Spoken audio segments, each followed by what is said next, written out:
Matter यानी कि पदार्थ, किसी वस्तु को हम लोग कह सकते हैं, राइट। दुनिया में हम जितनी भी वस्तुओं को देखते हैं वो क्या कहलाता है, केमिस्ट्री के अंदर, साइंस के अंदर मैटर कहलाता है, पदार्थ कहलाता है।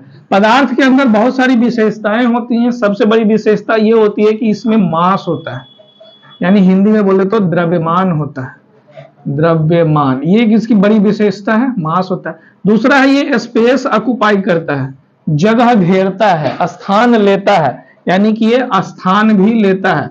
और भी विशेषताएं होती है, रुकावट पैदा करना और ये सब, लेकिन मूल रूप से ये दो बड़ी बातें होती हैं। ये रुकावट भी पैदा करता है, रुकावट, इसमें कुछ ना कुछ डेंसिटी होती है, घनत्व होता है, नहीं होता है पदार्थ के अंदर, लंबाई चौड़ाई ऊंचाई, ये बस मत बोलिएगा, ठीक है, क्योंकि उसकी जो दूसरी तीसरी अवस्था होती है लिक्विड और गैस, उसमें लंबाई चौड़ाई ऊंचाई फिक्स नहीं होता है, ठीक ना।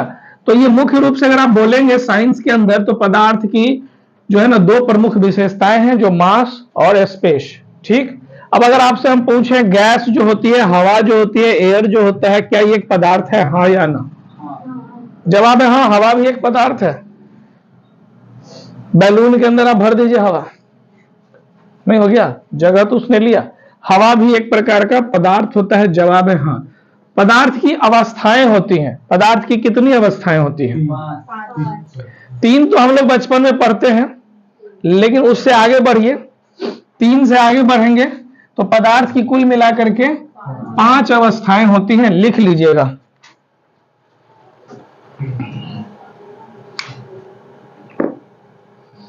पदार्थ की कितनी अवस्थाएं होती हैं? 5 अवस्थाएं होती है। पहला अवस्था होता है सॉलिड, यानी कि ठोस। क्लियर बात?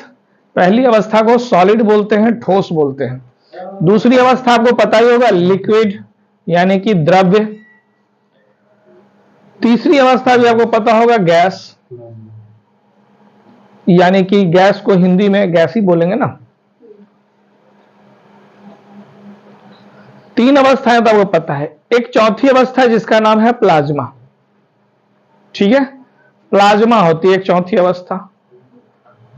और एक और अवस्था होती है 5वीं अवस्था, बताइए कोई?